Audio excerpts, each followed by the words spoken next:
I'm just going to do test. Hello, hello. Okay. Where'd the sound guy go? We're good? Okay. Okay. Okay, we're going to get started. Good afternoon.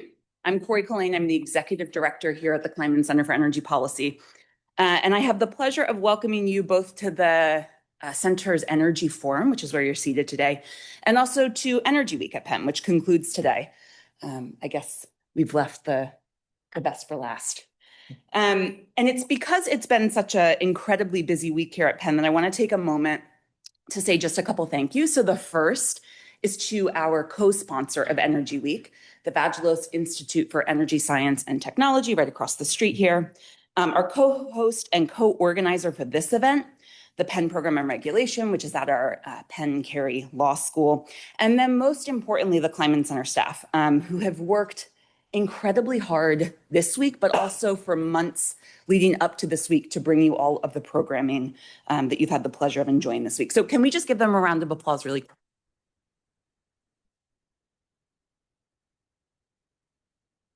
Thank you. So today's event, Investing in Clean Energy and Pennsylvania's Working Families, poses the question to you all: what does a worker-centered clean energy transition look like in one of the nation's largest energy producing states? We're going to hear about a vision that marries a sustainable energy system with economic security at a moment when our state is confronting rising electricity prices, new load growth, and increasing reliability concerns, to name a few. I'm pleased to kick off today's panel and introduce you to our moderator, Matt Ryan, who joins us from Climate Jobs National Resource Center, where he's the Eastern States Regional Director. In this role, he works closely with union leaders to build state coalitions focused on the intersection of clean energy and high-quality jobs in Pennsylvania, New Jersey, New York, and across New England. Prior to this role, Matt was managing director of the National Green New Deal Network and part of the effort to secure climate investments in the 2022 Inflation Reduction Act. I'm going to turn the time over to Matt. He's going to introduce our panelists. There's then going to be a moderated conversation for about 40 minutes or so, and then we're going to open things up to you all for your questions. So as you're listening, please, take notes and know that you're going to have the chance to actively engage with the impressive panelists that we brought here today. One last note, when we conclude at 1 o'clock, there's going to be boxed lunches that will be available right outside the Energy Forum. You are welcome to take one and go along your way if you need to, but you're also welcome to come back. This space is open. You can continue the conversation and enjoy yourselves in the Energy Forum for as long as you'd like. And there are also t-shirts. If you didn't get one on your way in, please pick up an Energy Week t-shirt on your way out. And I also have to say, I'm just looking around the room, it is really very wonderful to see so many new faces here today.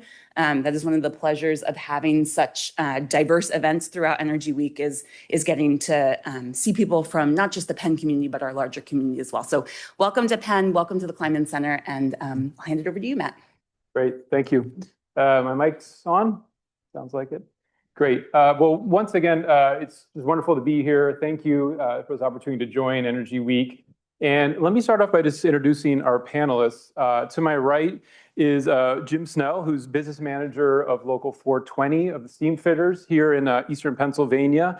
I believe a 35-year member of Local 420, is that right? 35, 37, who's counting, right? But a really incredible leader who is also the executive vice president of Union Energy, which is a coalition we're going to be talking more about here today, and has really risen through the ranks, starting from a fitter to an elected leader within his union and a political leader across the state. You may have seen him as the chair of the Mid-Atlantic Hydrogen Hub, an advisory committee member of the Port Authority Commission, and just to name a couple of various things that he's involved in. And next to Jim is President Angela Ferrito, president of the Pennsylvania AFL-CIO. She is the first female president of the Pennsylvania AFL-CIO, a native of Erie, and leads a coalition of the AFL-CIO of over 700,000 members across the state here.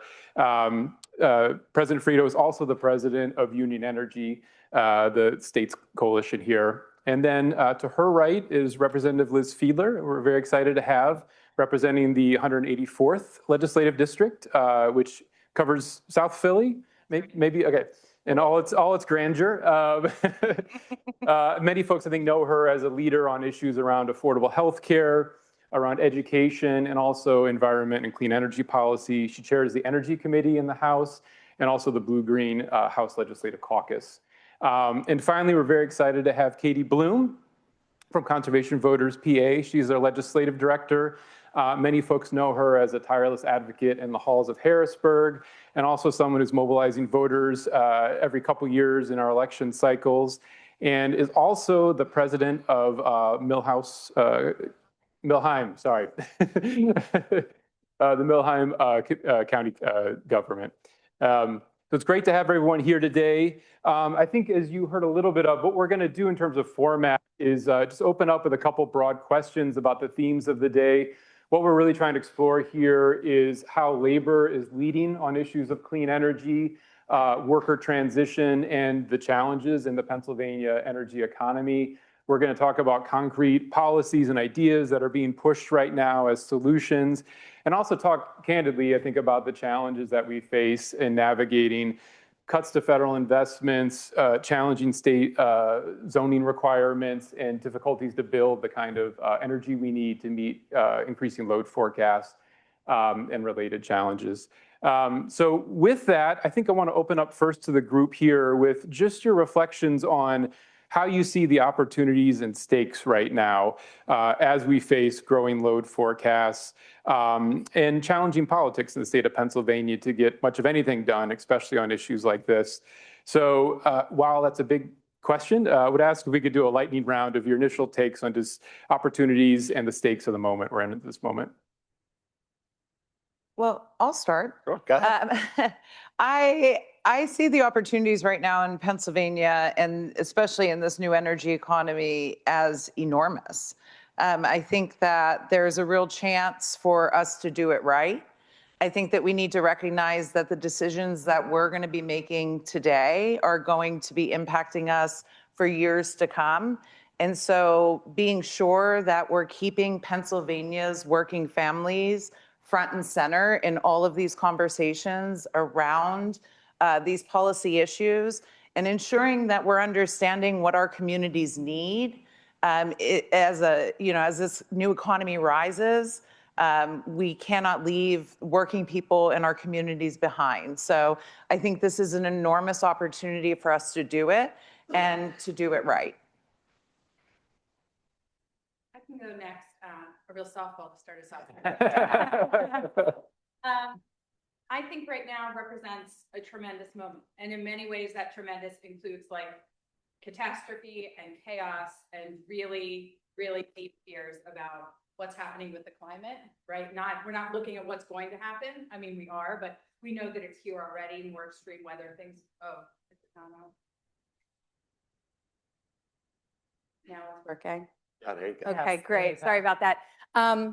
So I think we are in a very pivotal moment right now when we are seeing the impacts of climate change, right? We're seeing more extreme weather, all of the ramifications that come with that, loss of life, emergency services, all sorts of problems that come with climate change. And we're also seeing the impact of the Trump administration, the loss of tens of billions of dollars when it comes to clean energy jobs, the loss of, so many projects that were in the works that are now either stalled or canceled. And so I think this is a tremendous moment for the state to step in and step up. And I think that it's really critical that we have labor and environmental leaders like the folks up here. I'm very honored to be up here with these guys, in case you can't tell. That we have folks like the ones who are up here from labor and the environment leading the way, and as Angela said, leading the way with working class people to make sure that those who will be impacted the most and the hardest and first are leading the way in this. So I think it's a huge moment, and we've got a lot of work to do. Mm-hmm.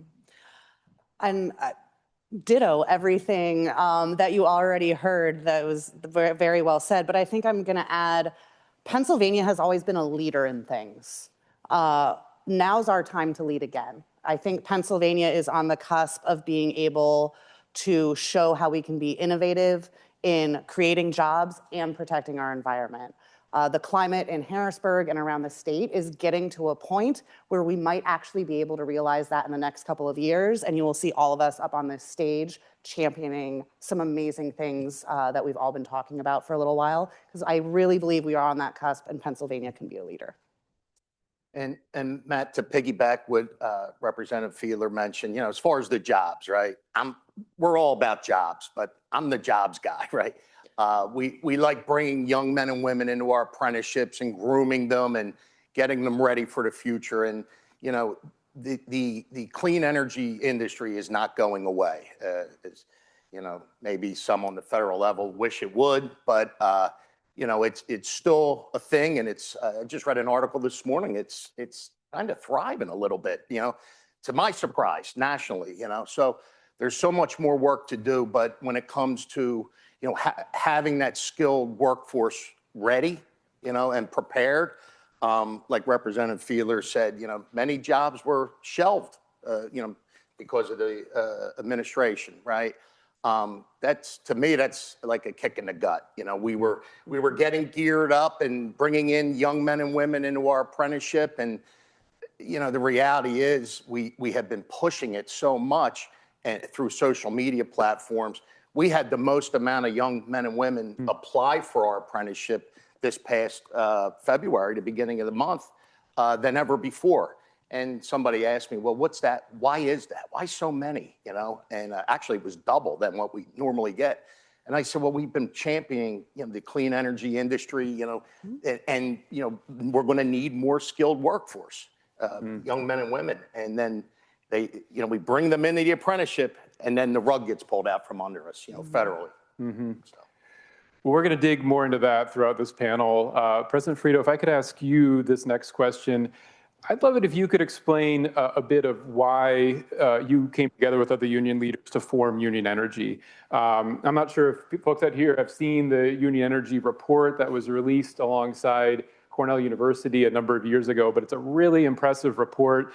It outlines a number of incredible ideas and it demonstrates labor leading on these issues of the new clean energy economy and what solutions can work both for reducing emissions, but also for unionizing new work and building the labor movement and growing good jobs across Pennsylvania.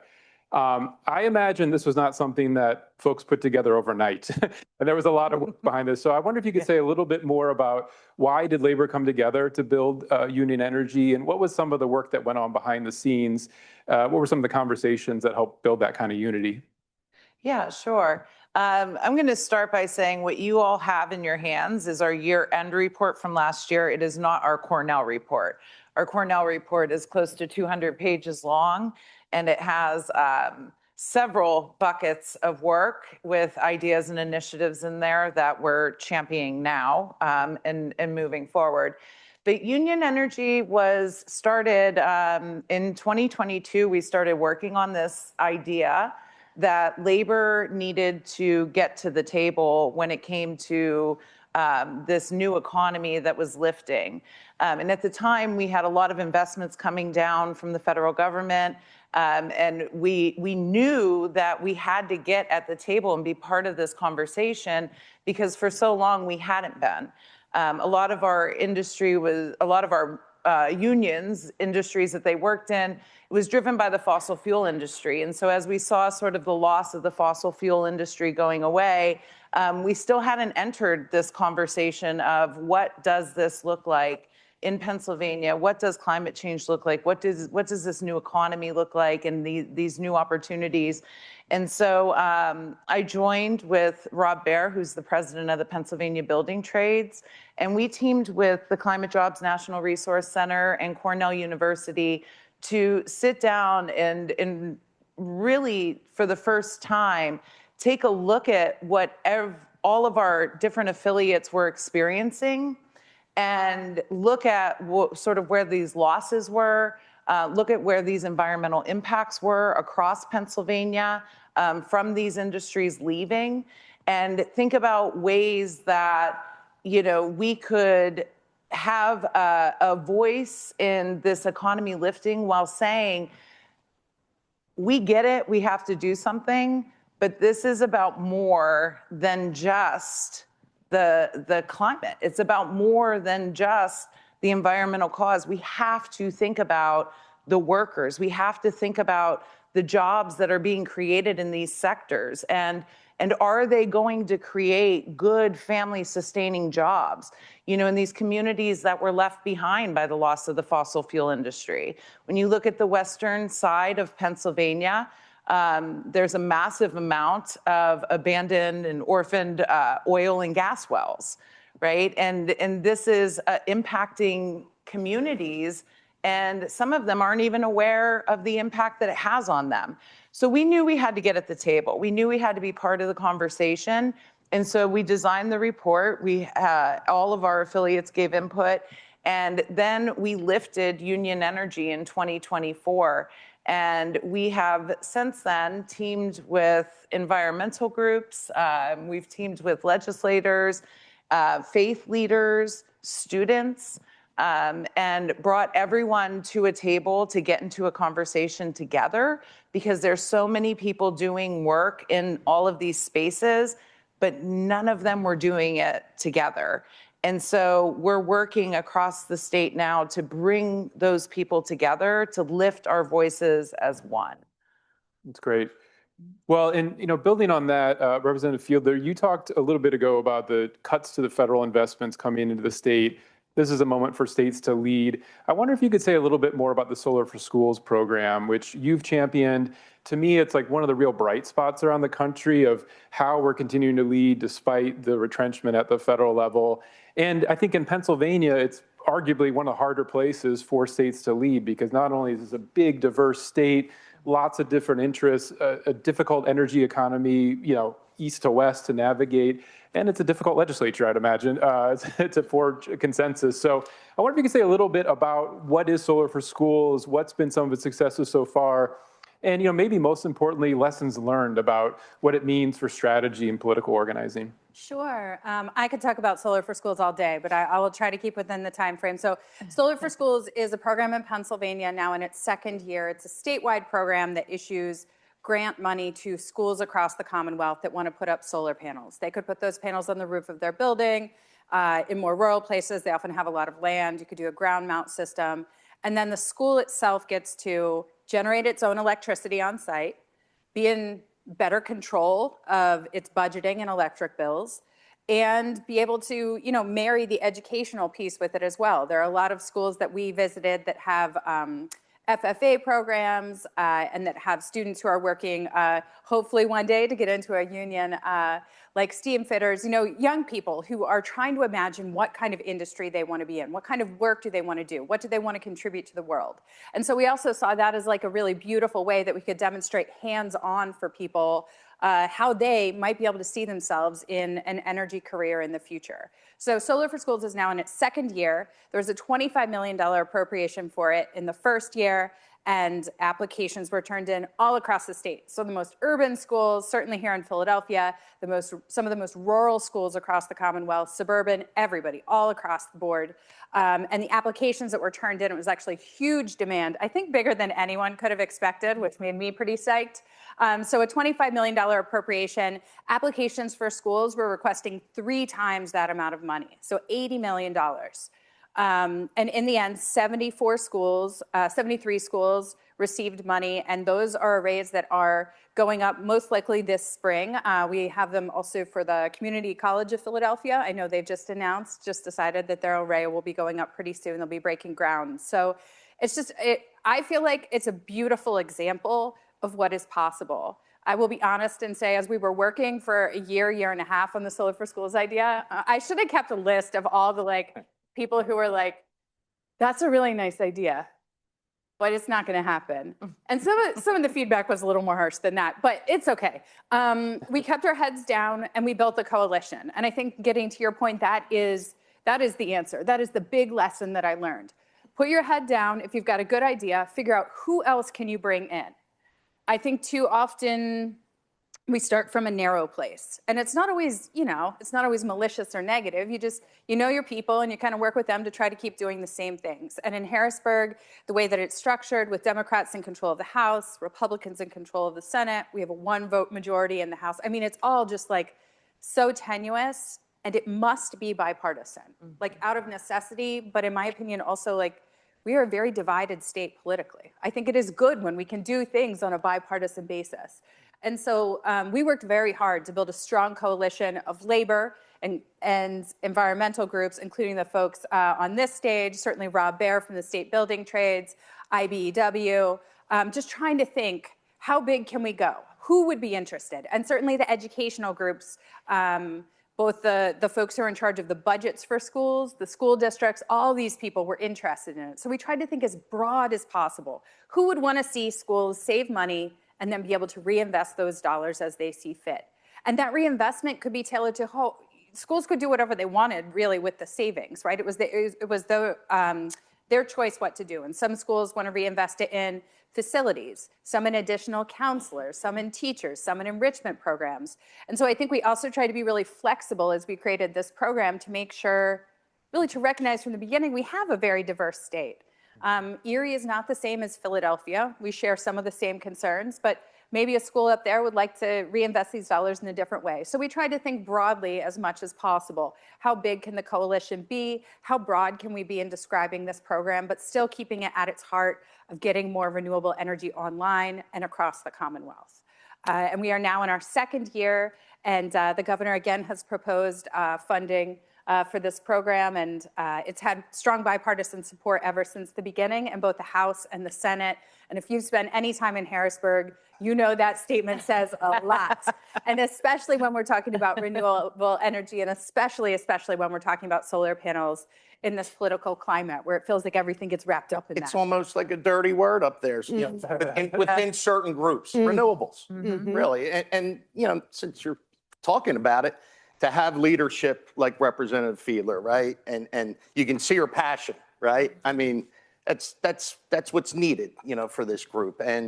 And for those who don't know, I'm no political expert, but I think Pennsylvania is only one of two, maybe three split legislatures. I think it might be the only one. Is it one? Okay. The only one. Okay. Is it the only one? I thought. Okay. So think about that. The only legislature that's split, and there's not, it's tough to get anything done. But with your persistency and pushing it through, and it's a good thing. It's good to have leaders like you on board. Thank you. For sure.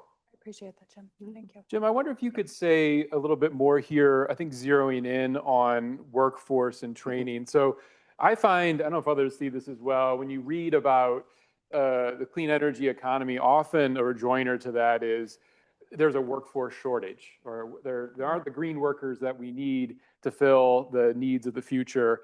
And I'm wondering, from your perspective, as someone who's been a part of training and developing thousands and thousands of workers, is that true? And how should we look at that question? And also, how are you thinking at Local 420 about meeting the needs of where the energy economy is going? Sure. Is there a shortage? Well, to a degree. I mean, also throw in the baby boomers, right, over the last handful of years, right? There's going to be a shortage, and there is, but it's up to people like myself, leaders like President Farida up here, to expose our young men and women into, the building trades, apprenticeships, training centers, things of that nature. I can speak for my local union. We have been extremely active, especially ever since the clean energy industry kind of took shape over the last few years, as far as reaching out to, you name it, middle schools. And the interest in middle schools is growing, weekly. It's something else. I just got a call 2 weeks ago. Hey, do you guys come into middle schools? Absolutely.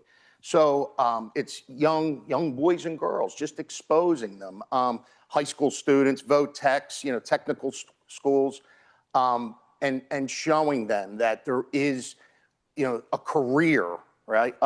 Something other than college, right? College isn't for everybody, right? And it's a good thing to open everyone's eyes and say, hey, we have 5-year apprenticeships.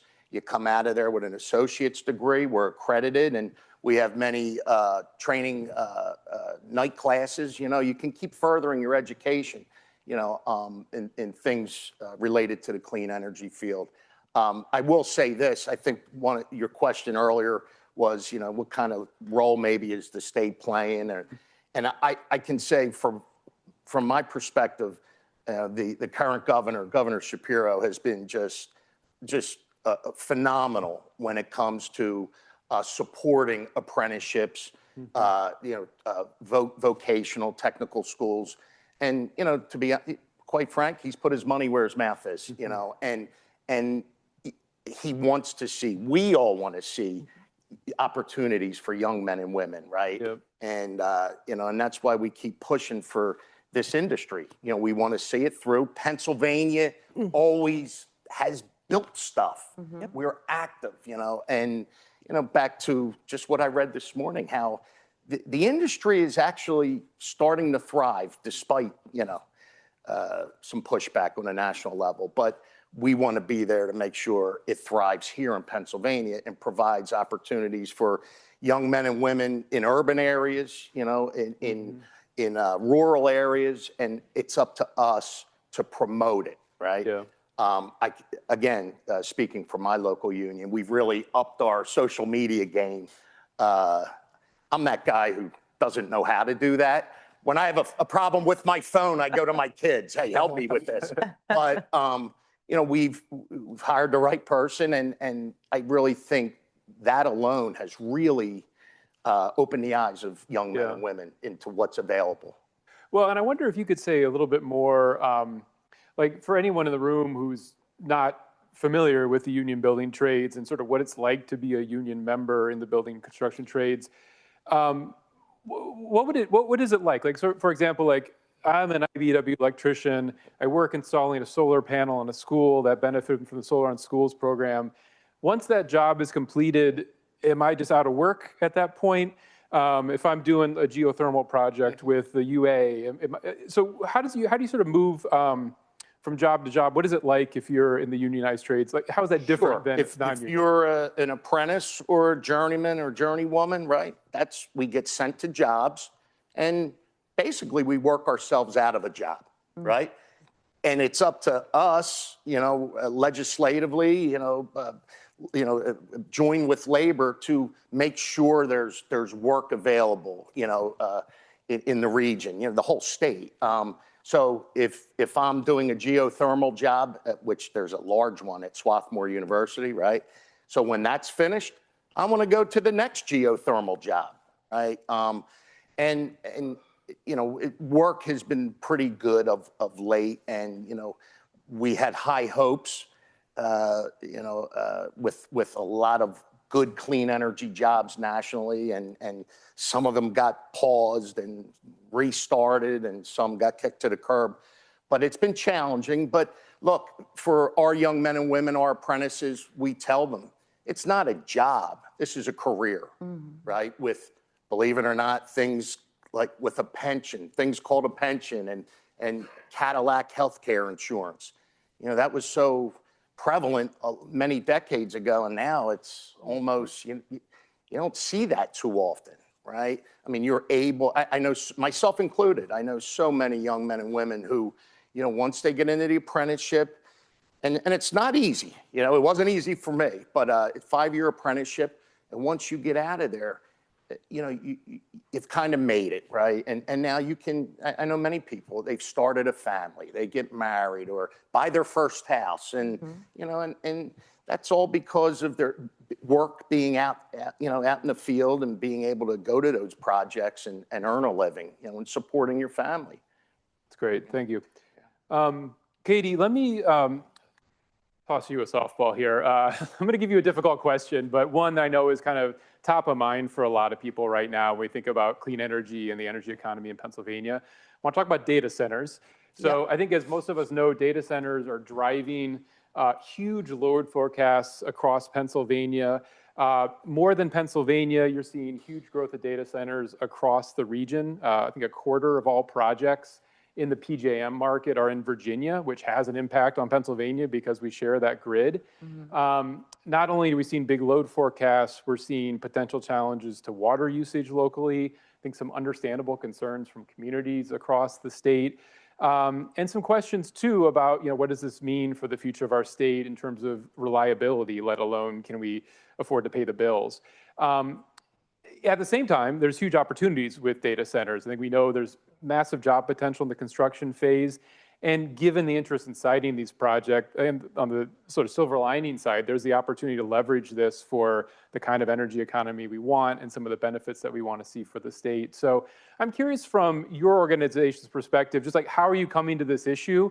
Not that any of us have the answers right now. This but, is the easiest question. Yeah, This is a real softball, Matt.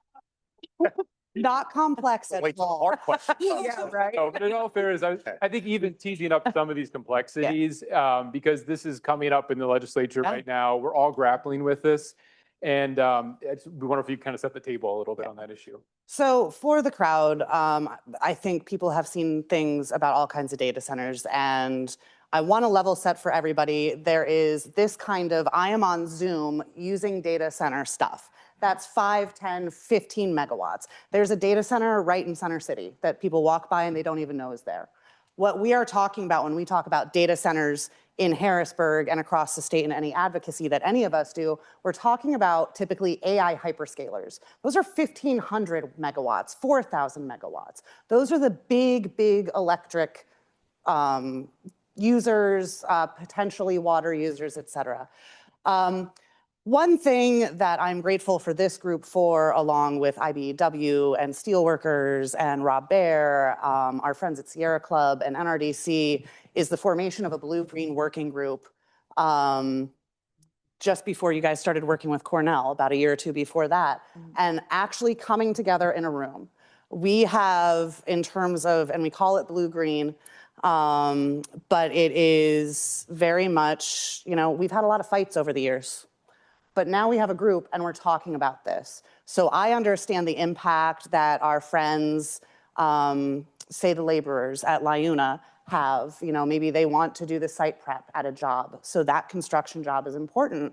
And what Jim said about pensions and multi-employer pensions are so critical to our friends in labor. And a lot of people don't understand that. Where we come from the environmental movement, this is very complex. We have seen these done in very bad ways. We look at Elon Musk's Grok facility, I think that's Grok, yeah, in outside of Memphis, that just has tons of diesel generators, that's polluting a majority Black community that has already been disadvantaged with other environmental justice concerns. We don't want to see that in Pennsylvania. We understand the need. There are higher education institutions, life sciences, et cetera, that want to utilize AI, maybe not what we see in the public, that want to utilize AI for things like research and development. There are markets for these things, whether we like it or not. You can ask me my personal opinions later. But I think there is a place for all of us to keep doing this work together and engaging, the audience here and people in communities. We have so much legislation in Harrisburg right now, some bad, some really good, that we've actually been working on together.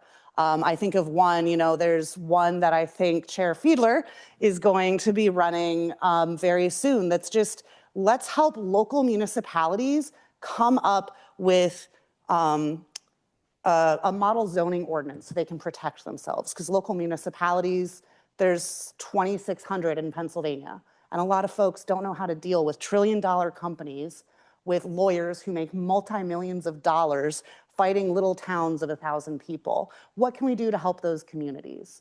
What can we do that we didn't do 20 years ago or 50 years ago or 100 years ago with other things where the fossil fuel industry has expanded and then pulled back? What can we do now to make sure we have guardrails on any kind of new industries that come in? Some people might want to say we want to build all of these things, and there are a lot of speculative, data center people out there making people sign NDAs, which is making it hard to figure out what's going on. And then there's people who are like, we never want to see these things anywhere, very kind of NIMBY, not in my backyard for whatever reasons. But at a minimum, one thing that we have to do, and we have the opportunity right now to do, is to put guardrails on things that protect jobs, protect the environment, do what we can to keep growing that clean energy economy? Can we require a certain percentage of these trillion-dollar companies to bring their own clean energy, at least a certain percentage, to power these facilities, to put less of a burden on people who are freaking out about their electric bills right now? I am. I don't know about you guys. And I think, on top of that sort of data center guardrail, let's keep pushing for some of these things to make sure they're getting built with union labor, and they're keeping our water resources where they need to be. What are we doing about PJM? And that is really, really complex. And for people who don't know, I'm hoping if you're here for Energy Week, and I'm not going to spend half an hour nerding out. But PJM is our regional grid operator. As you said, Virginia, their data centers are pulling a whole bunch of power. That's not helping. We have utilities like PPL who are really load forecasting. We don't know how valid that's going to be because all of the construction's kind of speculative right now. Some is, some isn't. But we need to support Governor Shapiro's work and other legislators' work. We do have a bill that passed through in the budget process in the fall to have PJM transparency. About 3 years ago, and things have shifted as PJM has been working on some governance things for better or for worse. At one point, 95% of the projects that PJM was sitting on, waiting to interconnect to our transmission, were considered renewable projects. 95% of those projects were renewable. So on top of guardrails, we have to figure out how to address PJM, or our electric bills are going to keep going up. That's wonderful. I want to just note for the audience, we're going to do a couple more questions here and then open it up for questions. So this is the prompt to think of good questions for our panelists here before we turn it over. Katie, you'd mentioned the Blue-Green Caucus. Representative Fielder, you chair that. I wonder if you could say a little bit more, and this is to really anyone, what issues should we keep an eye out for in the legislature? What are some good ideas coming out of that caucus that you think may get some legs? And just saying, building on a theme that I think we've heard through a couple of panelists here, on top of good ideas, what do you think about the opportunities to build sort of a durable political coalition around some of these ideas? Because I think none of us want to see the sort of whipsaw of like progress, and then just because this party accomplished this, we're going to try to undo it all. And we go back and forth, which, perhaps ultimately comes down to like, can we build durable political coalitions around some good ideas? But what should we keep an eye out for from the Blue-Green Caucus this session and next? Sure. So before I jump into the Blue-Green Caucus, I do want to give a shout out to Rep. Leanne Kruger. She's a state representative from Delaware County and was very, very critical in the formation of the Blue-Green Caucus. It's really my honor to get to co-chair it with her as an elected, and then it includes labor and environmental groups, and really has been just the Blue-Green Caucus and the Blue-Green Work Group have been just tremendous spaces. Like, imagine the hardest thing that you're struggling with, and you can envision the person who you think you disagree with, and you get to be on a call with them at least once a month, sometimes more often. Like, a tremendous challenge, and not necessarily the thing that you jump into with like really excited, but we've made so much progress. And I am truly, like, to be totally honest, I'm truly grateful to the groups that are willing to get on those calls. We are tackling some of the hardest stuff that is, it would be much easier to just walk away, to just never talk to the person you disagree with. But these are not folks who are doing that. They're confronting it head on, trying to find common ground and working twice as hard when they do. And when they disagree, as far as I can tell, they disagree, and then they get back to work. So I just think that's tremendous, and I think our whole Commonwealth is better for that work happening and people not avoiding hard conversations. So the Blue-Green Caucus is really focused on getting more energy, especially renewable energy, online, and also getting more out of our existing system. The second piece is super, super critical, and to keeping people's utility bills down, to making sure we have reliable energy and we don't face the worst case scenarios with blackouts and brownouts. And there is, of course, a lot of work, a lot of labor to be done to make that second piece happen as well, to make sure we're getting as much as we can. So one of the pieces of legislation we're working on is ATTs, Advanced Transmission Technologies. We're working on a whole bunch of things that would allow us to squeeze more power, squeeze more energy out of the systems that we have, and also getting more renewables online. On the first category of getting more renewables online, one bill that we're really proud of that came out of the blue-green is a solar on warehouses bill. So making sure large warehouses that are built in Pennsylvania are solar ready. That's it. That's the whole bill. It's a really good idea. Yeah. And it turns out in a state like ours in Pennsylvania, where these buildings are already constructed, and these folks probably know more on this front than I do, we're in a place where buildings already need to be constructed for certain snow loads. And so to make them solar ready, to be able to support those panels and the infrastructure, it's actually a tiny, tiny amount.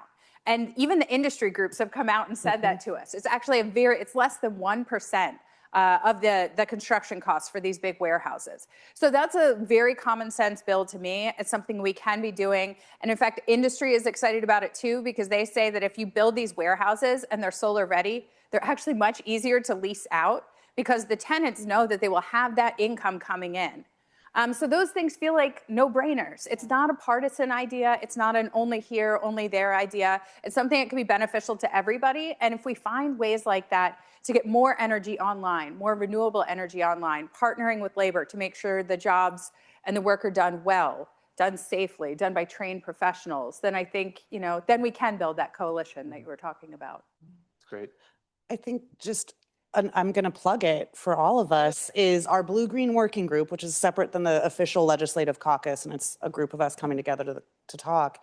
We're about to go into our third year, where we are going to introduce a Blue-Green legislative package with the caucus.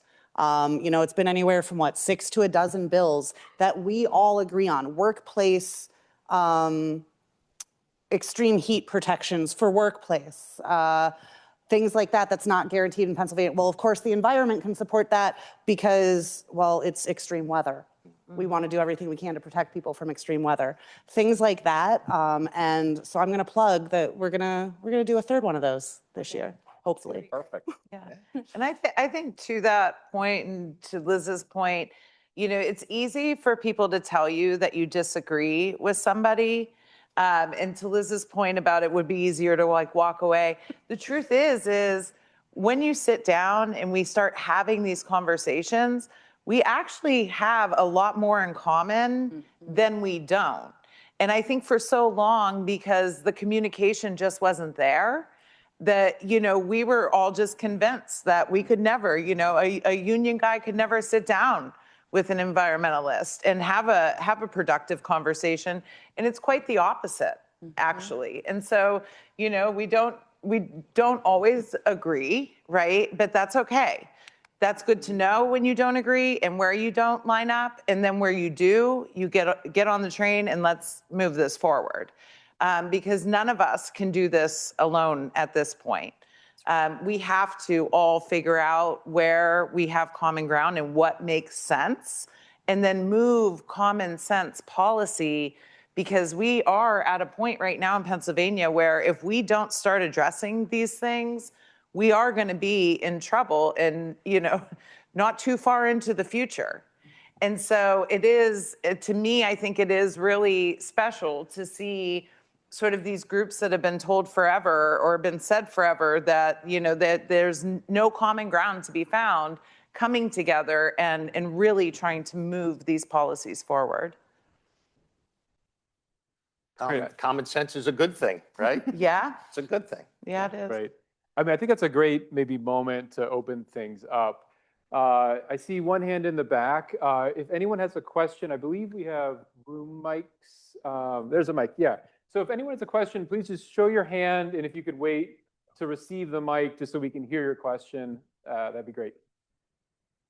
The Pennsylvania Public Utility Commission is currently working on rules for distributed energy resources and how those will connect to the local grids. And that seems like a great opportunity to bring in a lot more resilience into our grids, bring in a lot more small scale energy resources. I wonder if you all have any thoughts about that. Yes. One of the bills right now just at least in terms of data centers, because we know they're a large load user. Large load users, for an educational purpose, the legislation doesn't necessarily talk about data centers specifically because you can't single out one specific industry over another. That is not okay with Pennsylvania's constitution.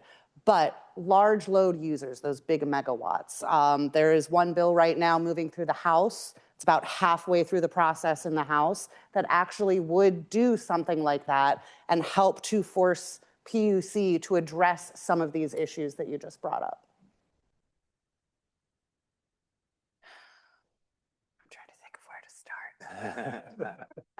start.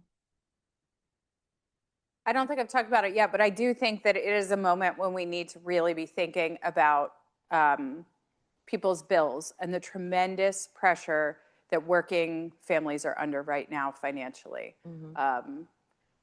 We hear about it in my district office in South Philly all the time. People come in. We know that 1 in 5 Pennsylvanians, probably more, are having trouble paying their utility bills.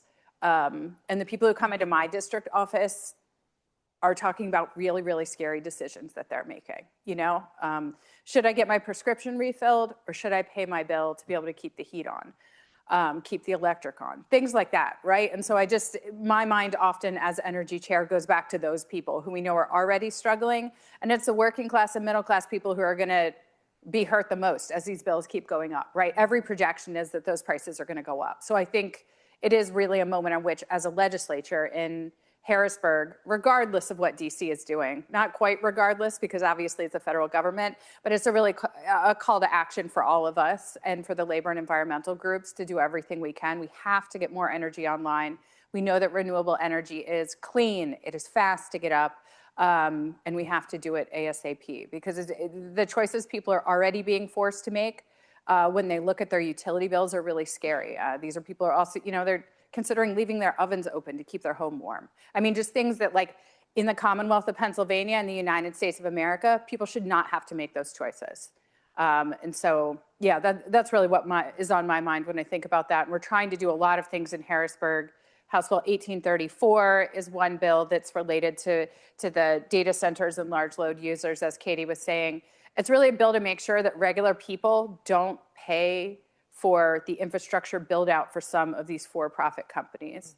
And that to me feels like, if you're a large for-profit company and you want to come do business in the Commonwealth, you shouldn't be expecting the people who already live here to be subsidizing that. And so there are real things happening in Harrisburg. These are hard issues to tackle, but it really is those folks who are making those super hard choices already, whose lives are already hard and going to get harder as bills go up, that I think about when we're trying to tackle these things and come to agreement. Hard issues, right? And it's good, again, you know, we have leadership in Harrisburg. They're not burying their head in the sand, you know, hoping it goes away. You hit the nail on the head. I mean, it's, I had a discussion with my neighbor last week, you know, and he was screaming about it, right? I think everybody in here has been touched by the high cost of utility bills. So, yeah, I mean, it's, and the other great thing is, you know, Governor Shapiro is taking it head on as well. So, you know, it's, again, the average middle-class person, the middle-class family shouldn't have to shoulder that burden. Appreciate the question on distributed as well. I think Pennsylvania, I think, is unique, and you're hearing it from the panelists here, in that as we address affordability issues, what I see in many states is either a turn towards rebates and trying to deal with the near-term stress of bills, but not the other side of the coin, which is we have to address load, we have to deal with generation, we have to improve the efficiency of our transmission and distribution. It's really a problem we have to build our way out of in many respects, and I think distributed is an interesting one. I guess just to scope out a little bit, I have the privilege of working with labor union leaders in New Jersey as well, and I think it's another state to keep our eye on, because Governor Sherrill, she announced both a rate freeze as an initial action, but also a series of executive actions, including distributed energy, that's compelling the BPU, their utility commission, to look at how do we do virtual power plants, how do we do distributed energy, and how do we more rapidly deploy the technologies that we can do most quickly, which is solar and storage more often than not. So that's an interesting experiment, I think, over the river as well, to keep an eye on. Any other questions? Okay. Hi. Sorry. My question is maybe mostly for the senator and Brother Snell. This is kind of a self-interested question because my kid is going to elementary school in a few years, public school in Philadelphia, and the city is planning to close a bunch of public schools in the next few years, in part because of building conditions. And I'm wondering how we can make building new school buildings here in Philadelphia a priority for the building trades and to partner with the PFT, because it seems like a win-win for families and workers, because it would create like a decade worth of construction jobs. Yeah. Yeah, no, exactly. Look, first and foremost, yeah, I like the jobs, right? But first and foremost, no child should have to endure any kind of bad situation, in those classrooms. It's supposed to be a place of learning, right? Not trying to stay warm or trying to stay cool in the summer or spring months. But yeah, I can tell you that the head of the Philadelphia Building Trades, Ryan Boyer, and the head of the school district and officials with the school district, they are currently, as we speak, talking about this same topic. Yeah. And talking with our legislative branch as well. There's a lot of good synergies there. Something needs to be done. Yeah, and the teachers just went and they testified at City Council last week, PFT. I think that this might be a little bit off topic. I think it's in line though with, what could be done to upgrade those schools, but the funding formula in Pennsylvania has been off for so many years, and the Supreme Court did rule that it was, unconstitutional the way our school districts were being funded. And Governor Shapiro has definitely made some investments into education funding that had been dismantled in prior administrations. And so those investments are helping. I don't know that it's enough to solve the problem, but I agree with Jim. No kid should have to think about, whether or not they can be warm while they're in the classroom trying to learn, and also no community should be left behind because their tax base isn't as high as the one that's 20 miles up the road. And so there's a lot of conversation happening around this, and a lot of people paying attention and getting involved to try to ensure that the public, the public education system in some of these urban areas, and some of our rural areas are in the same thing, but to ensure that our public education system is fully, adequately, fairly, equitably funded, so that we can continue to, raise the future generations of Pennsylvanians with the most advantages and opportunities that we can. I'll add that I care about this issue a lot. My 11 and 8-year-old are currently sitting in one of these buildings we're talking about, one of these absolutely magnificent, totally beautiful old buildings where sometimes kids wear coats because the heat's not working. Sometimes the heat is working a lot and they're trying to open windows that don't really open. It's so hot, kids are getting nosebleeds and have to go in the hallway. Bathrooms don't always work. And by don't always, my kids would say usually don't work. It's just an old building with old systems that are way outdated and were never really expected to last as long as we have kind of stretched them out too. So it's an issue I care a lot about. The governor has invested $100 million again, is pushing to invest $100 million for school facilities funding. That is big news in Harrisburg. That is something that we did not do for a long time. That is a huge thing to celebrate. And at the same time, the city of Philadelphia needs more than $100 million alone, just us, just here in Philly. And so we know the number's way too small, but I think it is important to note that the governor has put himself out there and fought for that line item to be in. We need it to grow. And, yes, we need to build new buildings. We need to renovate buildings. We need to make old buildings more energy efficient. I mean, there's so much work that we could be doing on this. And like you said, your members are the ones who would be doing it and doing it well. So yes, I think it's a great area to focus on. And yeah, something that we need to do for the next generation and really for all of us, right? To make sure that, as Jim said, kids are able to focus on learning and development in these classrooms and not thinking about how cold they are. Yeah. That shouldn't be happening. And there actually is an environmental aspect to this. Representative Fiedler mentioned it. Make the buildings energy efficient. Utilize the Solar for Schools grants. When our kids are not healthy because of the air quality in that building, what is in that building? How are they heating that building? Is it filtered in a modern way, even at a minimum? We're going to increase kids' risk of illness, of asthma, and things like that already in an urban area that they face when it comes to air quality. So this actually is also environmental. Yeah. Yeah. Well, and just the carbon that like the buildings themselves are emitting at this point from the outdated systems. So I'm sitting here as you're talking. I'm just thinking, we've all heard the stories, water, and I'm not just talking about Philadelphia's school system. I mean, that's throughout the country. Kids want to get a drink of water out of the water fountain. The water fountain doesn't work, too much lead in the water. It's no kid deserves to go through that. We should put that in our package. We'll add that to the legislative package, We should. Hi, I'm Kay Wood with Planet Philadelphia. We've done a lot of interviews about all sorts of environmental issues. And again, one of the things our guests bring up is the importance of making buildings more energy efficient and healthier. So I think, renewables are wonderful and we need them, but what about fixing the buildings we have here, and particularly homes for people all across Pennsylvania?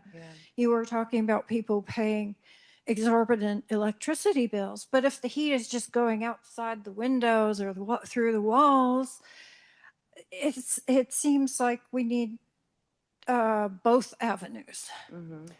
Yeah, and there was legislation that passed. We were able to get about a year of it. It was called Whole Home Repairs. That did that program. Some things, due to the nature of the Pennsylvania legislature, it did not exactly continue in that iteration. It kind of transitioned to a little bit of another program. The governor recently announced in the budget, and actually was here in Philadelphia recently talking about a huge housing initiative. And a lot of what you're talking about is actually in there. One thing that we're supporting in our affordability agenda is extreme weather shutoffs for utilities and not letting that happen, especially for the folks who are most disadvantaged. That's something that the governor has included in sort of this massive new housing idea, because all of these issues really are connected, and energy efficient and weatherized homes are a big deal. And Pennsylvania has some of the oldest housing stock in the country, no matter where you are in Pennsylvania. I live in the country, and I think my home is 152 years old. So there's places in Philly older. But we have old housing stock, and we have to do something about that. And we're talking about energy efficiency, and I can't believe I'm gonna say this as an environmentalist, but even our gas plants could actually be running more efficiently with some more investments from the corporations that own them, not us, could be running more efficiently. That actually would put more electrons on the grid too. There's a lot we could do across sectors, not just our homes, not just schools, to make things more efficient that we have also not been investing in that we need to. yeah, and I would just say, and I talked a little bit about the Cornell report. I kind of glazed over it, but we are addressing, I know this is, this is about clean energy, and energy is one of the work groups that Union Energy is focused on. But additionally, we have 6 other work groups that we're also focused on that are looking at issues like this. So we have a buildings work group, an infrastructure work group, transportation work group, a just transition work group. And so there's these technologies and there's these advancements that have been made that we just haven't been able to seem to catch up with, there hasn't been, the investment made from the government to help people to do these sorts of repairs and, to address some of these factors.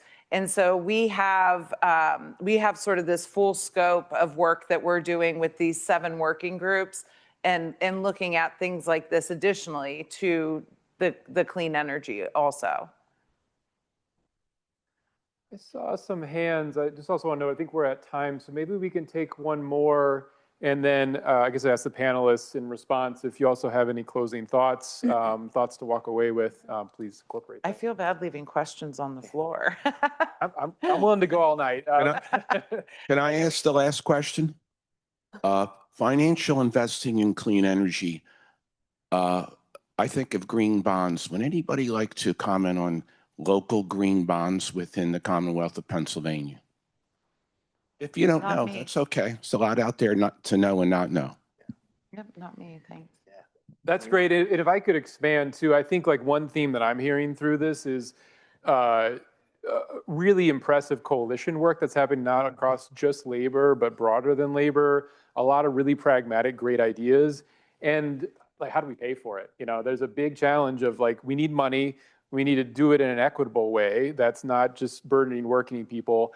But more than anything, we need a lot of money to do these sorts of things. And we have to have a sort of building boom that we haven't seen in a long time in this country. So yeah, curious if there's any initial reactions to the idea of a green bond. And then just more broadly, how we do this.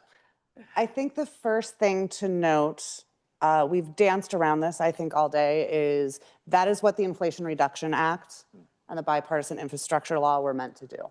Yeah. And it was popular, and it was bipartisan, and it got yanked out from under us last June when in DC they passed the big, beautiful bill, although the second B, I like to use a different word. And a lot of that is gone. There's a lot of that that's still in lawsuits. We hope to be successful on some of those lawsuits, especially around like a program called Solar for All that I believe is still in the courts that would be investing. I wish Pennsylvania could print money like the feds can print money, and we can't. So how do we do that? There are some things, and one of the bills we already talked about, I know might invest in something that I know has been dear to Representative Fiedler's heart. So there is an agency called the Pennsylvania Energy Development Authority, shortened PETA. It's older than most people in this room. I think it's it's been around quite a long time. The idea is that this is an authority that exists within the Commonwealth that would help to fund energy projects. It was really created in response to the crisis that existed in the 1970s, and it was an effort by the Commonwealth to be forward-thinking and creative and financially, fiscally responsible in investing dollars for energy projects. Now, it's more than 40 years old and has not been modernized or updated in any substantial way. So you can imagine like things have changed in the energy landscape in the last 40 plus years. And so we have a piece of legislation that would modernize this authority. We were very excited for it to happen when after the IRA and IIJA came into existence, because it really would have allowed us to capture even more federal money. That it didn't pass during that time, of course, and we've seen huge changes on the federal level. That said, it's still a really useful agency. It operates, it just could, if we modernized it and allowed it to do some additional things, like even owning projects, we could like catapult into a new century of energy projects here in Pennsylvania, talking about so many more jobs we could bring online, and we could do it in a financially responsible way that wouldn't allow us to overextend ourselves. So a lot of states are just creating these sorts of energy authorities. So the good news is Pennsylvania already has one. It's established. We have a board. We do things, but we could be doing so much more. Mm-hmm. That's great. Given we're at time, yeah, let's thank our panelists here.